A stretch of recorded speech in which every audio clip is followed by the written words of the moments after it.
Here we are. We made it. I know a lot of you didn't think it possible. I'm kidding. There have been many changes over the course of the 4 years that my class has been here, with only one four-year student. But despite all that, you're all here supporting us today. Many of you are the reasons that we were able to keep going in the first place.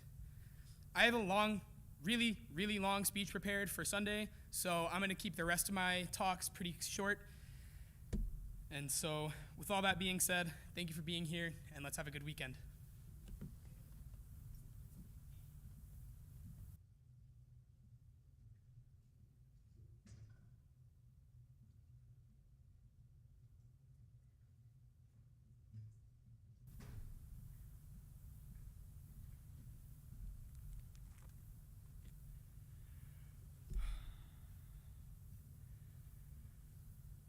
Thank goodness that we all arrived safely, am I right?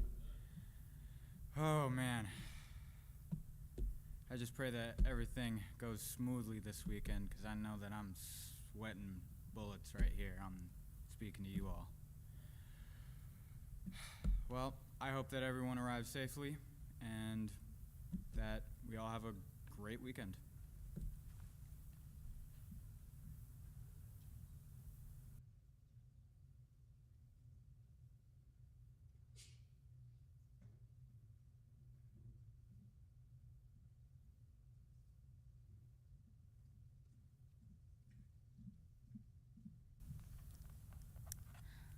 All right.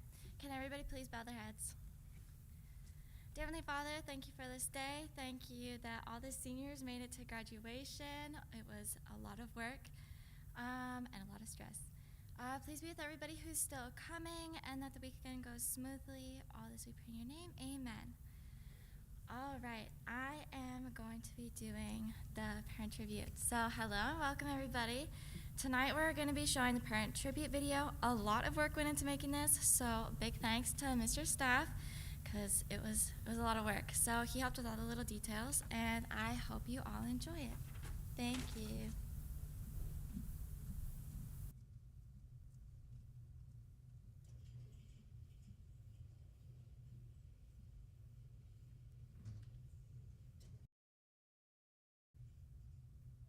Dad, it has been 4 long years of high school, hours of crying over math. Dad, it has been 4 long years of high school, hours of crying over math, dozens of threats to drop out, all jokes of course, and hours of rants about how I'm too busy for my own good. The fact I made it through in one piece is all thanks to you. Don't get me wrong, there were plenty of good times too, but you were always the one I ran to when something was wrong. You were always able to make things better, whether it be with late night ice cream trips or going on a drive to blast girly music. One thing I can't forget to mention is when I heard there was a Nile Horn concert 3 days before tickets went on sale, and I asked if we could go. The day they went on sale, it was 10 a.m. and you came home from work so we could purchase them the minute they were available. I must also mention that the concert was 6 hours away and a year out, but you made it happen because you knew that it was something I really cared about. I've always been a little spoiled, but in that moment I was probably the most spoiled kid ever. Thank you, Dad, for always being there for me through thick and thin. Mom, our relationship has had its ups and downs, but in the end we've always made it through. I'll always remember the countless outdoor adventures we went on, whether it be hiking, cliff jumping, extreme sledding, paddleboarding, or rock climbing. Thanks to you, I've grown to love all these things, and the challenges they posed shaped me into the person I am. Regardless of our past struggles, I love you more than words can describe. Thank you for always being there for me and answering my calls when I just need someone to chat with. I love you, Mom. Grandma and Grandpa, you guys have been there when I needed you most. Through all the ups and downs of the past year and all the uncertainty, you guys are my constant. I will never be able to repay you for everything you've given me. You guys have spoiled me to no end. Thank you so much. I love you both. Lastly, I would like to thank my little brother.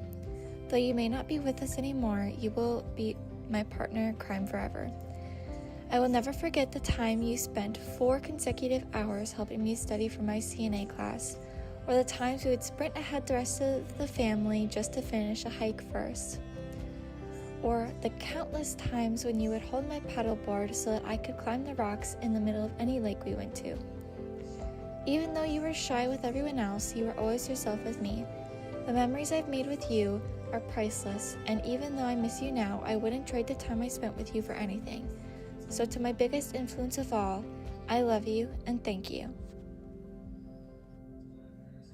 To my parents, Nathan and Charlotte James, I just want to say thank you for providing me the opportunity to attend Daystar, OA, and finally to graduate from Dakota Adventist Academy.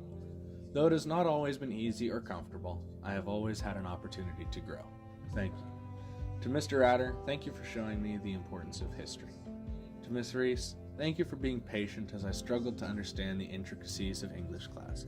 And to Mr. Garrett, thank you for being an amazing work supervisor. I had hoped for many people to get where I am today, but no one has supported me as much as my parents. Dad, thank you for everything you have done for me. The late night talks when I was about ready to break down completely, the many drives that we've had together here and home, the advice, everything. I'm proud to call myself your son, and I hope you know that everything I do is to make you proud. Mom, you've made countless sacrifices for me, and I see them. You've helped me since birth become the man I am today. You taught me my manners, you gave me your horrible sense of humor, and you helped me realize that God doesn't need the best, He just needs my best. You've held me while I've had migraines and taken care of me while you yourself were sick. You're the greatest mom anyone could ask for, and I love you. Leon, I wouldn't be where I am or have had the opportunities I've had if it weren't for you. You invested in me and my future, and in doing so changed my life for the better. You've taken care of my mom for years, and I will never be able to thank you enough for everything you gave up for a 40-year-old woman with 2 teenage kids that have caused you hell. Thank you for stepping up and always being there. All of you have caused me to be where I am today through lessons, advice, your DNA, and etc. All 3 of you are amazing people, and I am glad that I get to call you my parents. Hope, I see that you make my father happy, and I thank you for that. But please never talk about Crocs while I am present ever again. Thank you all. Hey Mom, I just want you to know that I'm thankful to you for putting up with me, and despite butting heads a lot, I want you to know that I love you. Big thanks to the Strains, Heidi Strain, James Strain, all of the Strains, Miss Reese, Dr. Dave, and everyone who has helped me.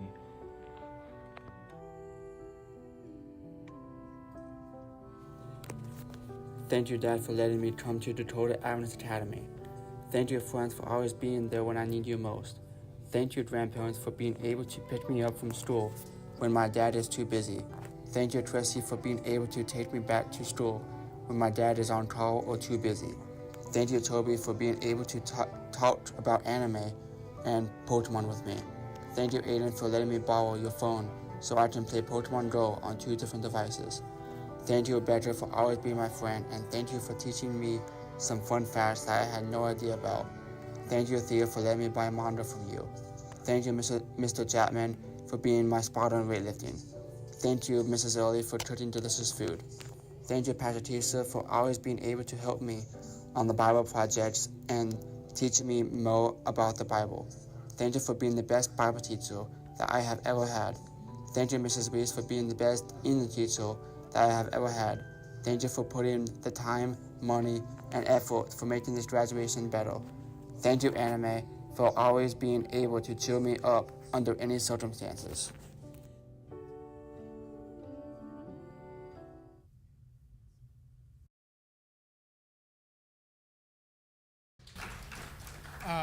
Before we move on, could I have one Miss Reese Saxon come up front to the stage, please?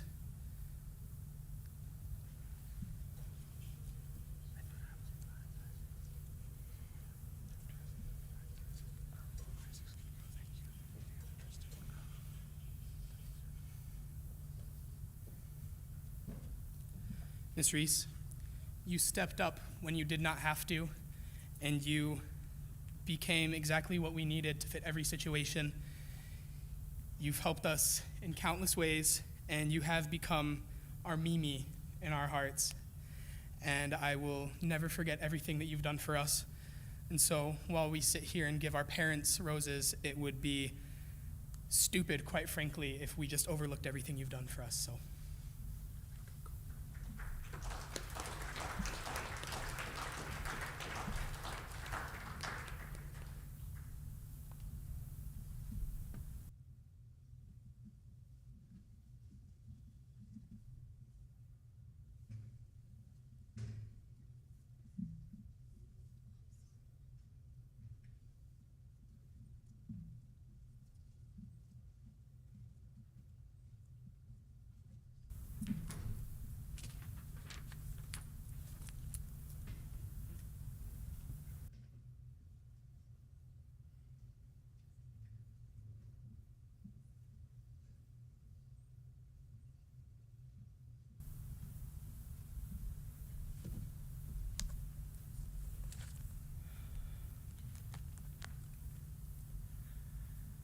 Tonight's speaker is Mr. Chapman, our assistant boys dean. Chappie has been my dean for 2 years, and even though he is sometimes strict, he is also one of the funniest people I know. I think I speak for all the boys when I say I am happy to call you my dean. Without further ado, here is the man, the myth, and the legend.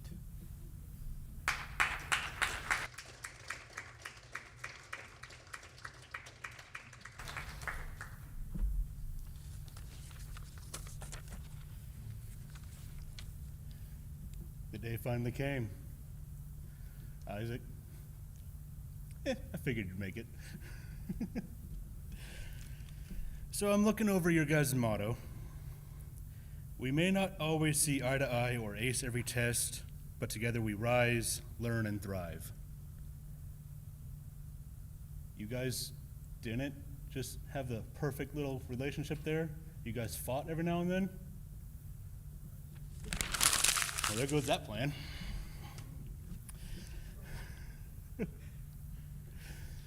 Well, I've got a couple anecdotes. They're going to have a little bit of sports in them, because you know me.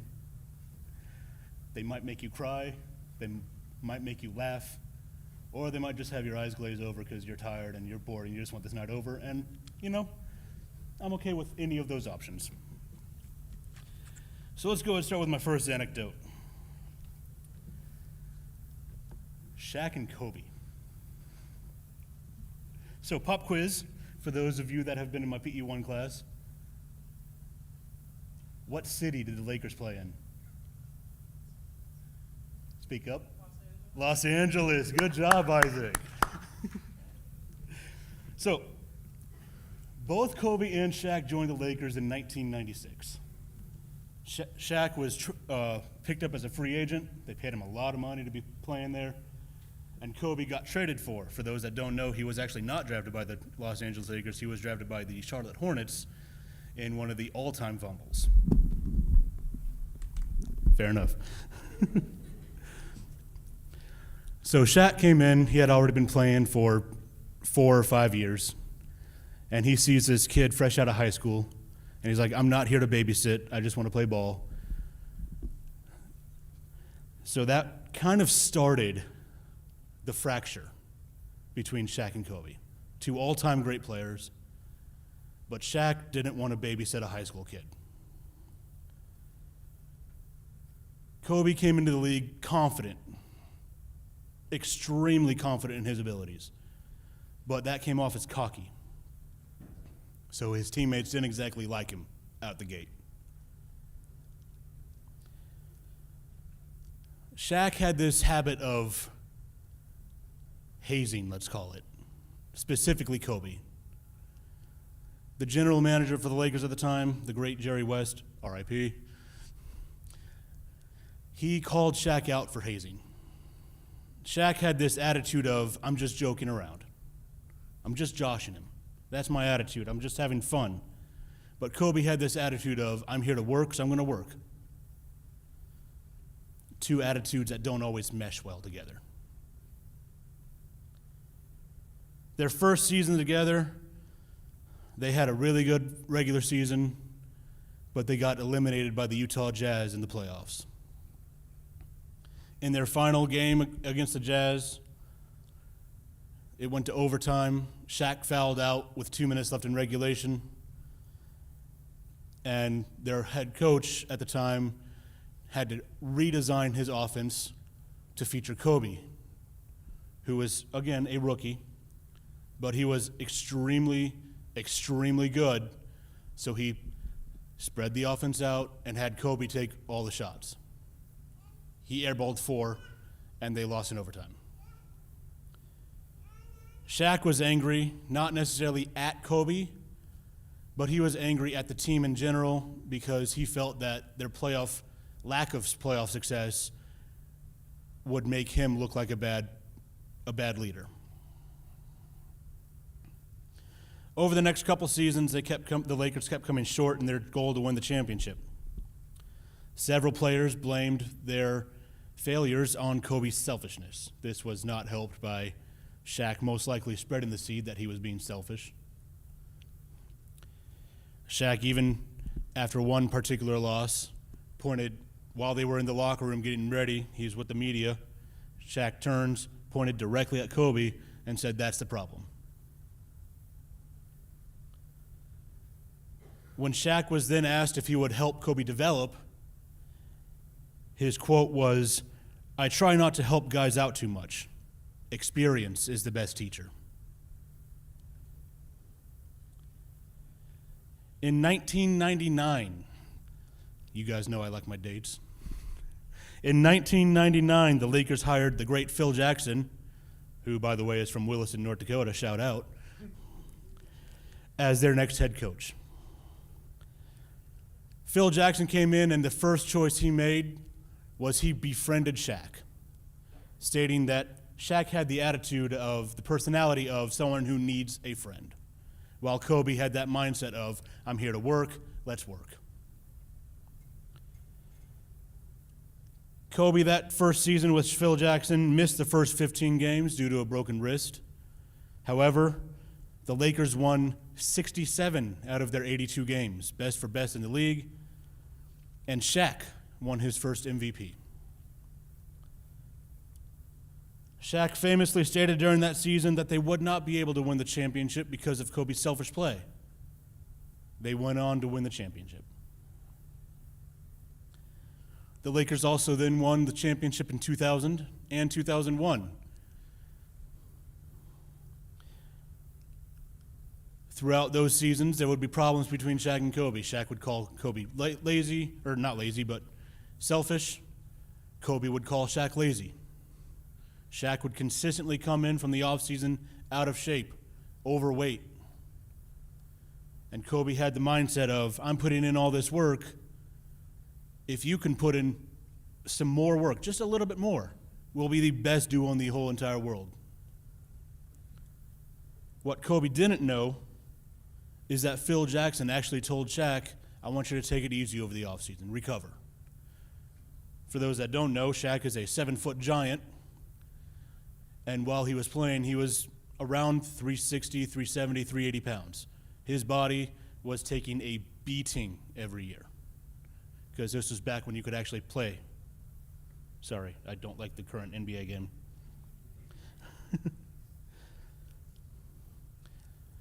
Despite their issues, the Lakers won 3 consecutive championships. Their issues persisted to the point where Shaq eventually, when his contract ran out, he's like, I can't play with them anymore, I'm going elsewhere. But something to note here, the feud between Kobe and Shaq was never personal. It was born out of a desire to win, but they had different approaches on how to get there. When they were no longer teammates, when Shaq retired, when Kobe eventually did retire, they were able to sit down, have a nice long talk, which you can actually find on YouTube. It's a great listen, where they buried the hatchet and they were able to move on with their lives as great friends. When Kobe died in that helicopter accident and Shaq heard the news, he broke down. He took it He took it hard. Shows how good friends they were at the end there. So why did I tell that particular story? You guys are a really good class. You had your differences. You argued, you bickered, but none of it was personal. Unless there's something I don't know. But it looks like you're all up here graduating, so you found ways to be successful. And you can continue to be successful in the future. My next little story is about Jacob and Esau. Jacob and Esau were a pair of twins, born to Isaac and Rebekah. Jacob was the younger. He actually came out holding on to Esau's ankle. Jacob was loved by his mother. Esau was loved by his father.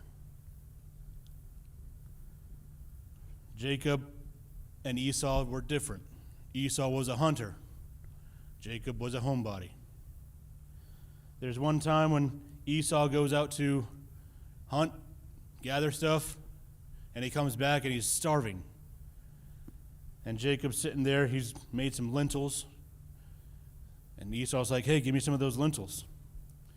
And Jacob's like, I'm not going to give them to you, but I'll sell them. And he's like, yeah, whatever, what's the price? Your birthright.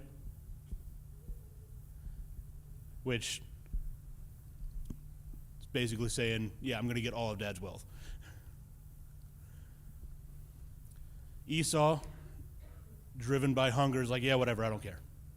Sold his birthright right there.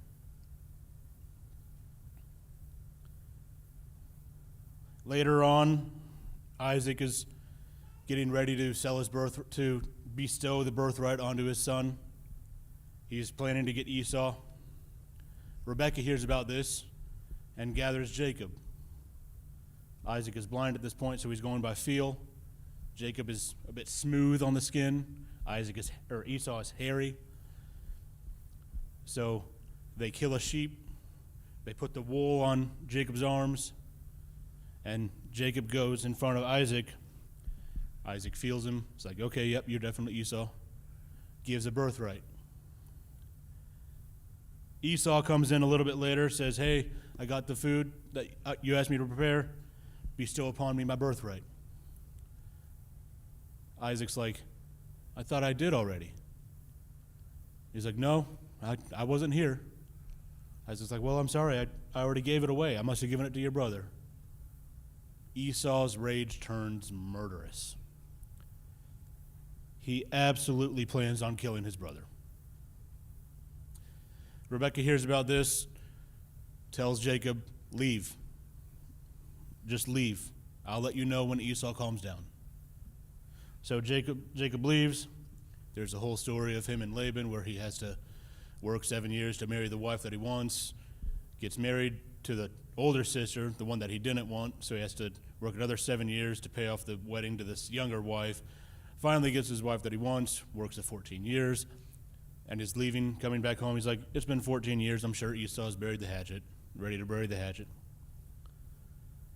But as they're coming back,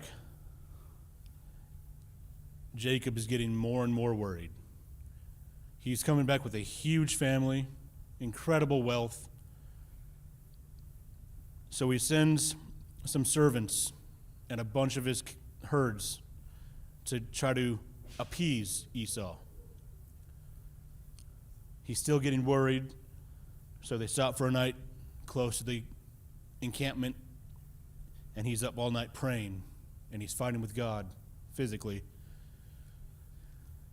And then he gets blessed by God after God breaks his leg. And then Jacob and Esau have this reunion. And it's like the past had never happened.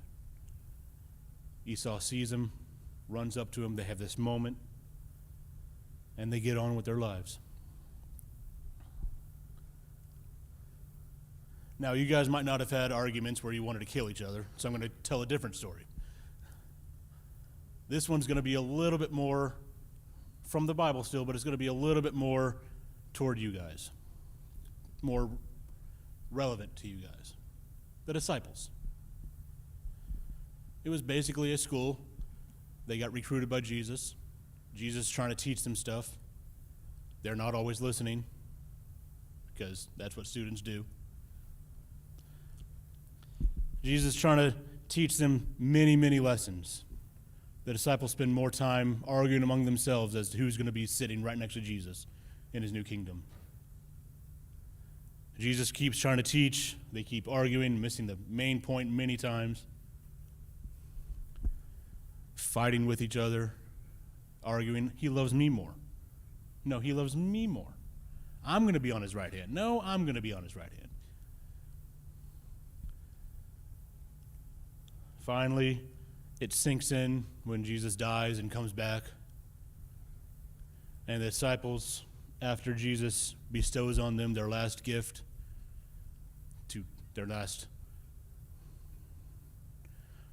the last message to go and preach the world, he ascends, and they become the ones to spread the good news that Jesus was not here to set up a worldly kingdom, but to set up a kingdom in the future, free of death, free of sin.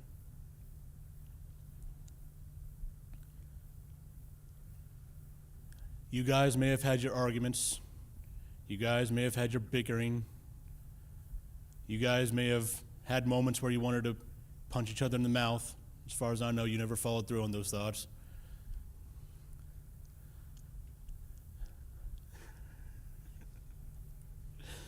But it doesn't matter. You're here together. You're here to graduate. You're going to graduate, unless there's something I don't know about. But you made it. This is that time where it's time for you to go on and keep spreading the news. You may not all be pastors. None of you may be pastors. You may not even be teachers. But whatever you're doing, it's okay to spread that news. That even if you're fighting, even if you're bickering, good things happen. Together we rise, learn, and thrive.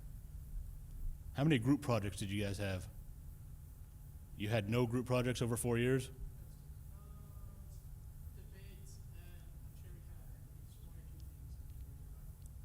So you didn't have exactly a lot of opportunities to work together. But you did in a couple things. And I'm sure you weren't exactly thrilled with your partners at the time. But you got through it. Even though you might have, some of you were a little mad that you had to do more than the other. But just remember, no matter what life throws at you, no matter how mad you are at your brothers or sisters, no matter how mad you are at your coworkers or classmates or colleagues or peers or whatever in the future, it is absolutely okay to make sure that it's not personal, to understand that it's not personal, and to put differences aside to work together to get that ultimate goal.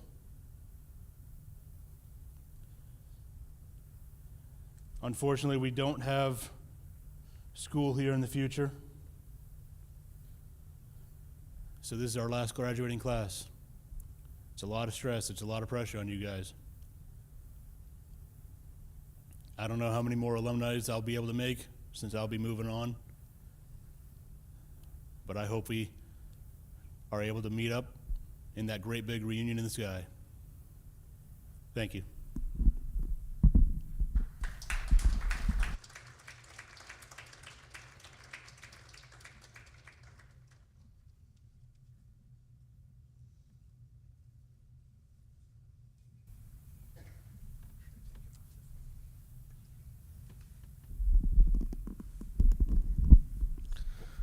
Well, Chappie, you've been a rather epic dean, and thank you for your words of wisdom as we take the dive into a new chapter of life. And we should be working to maybe bury the hatchet. Anyway, let's stand for prayer.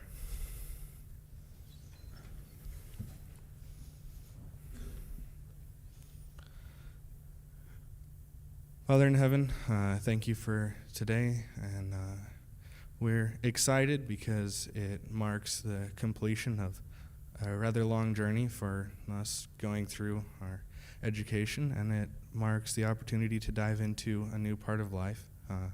Please be with us and show us the way that we should go moving forward in life, and for those who don't have the opportunity to attend DAA next year, please help them to find a place where they feel at home and they can grow. In Jesus' name, amen. Please sit down.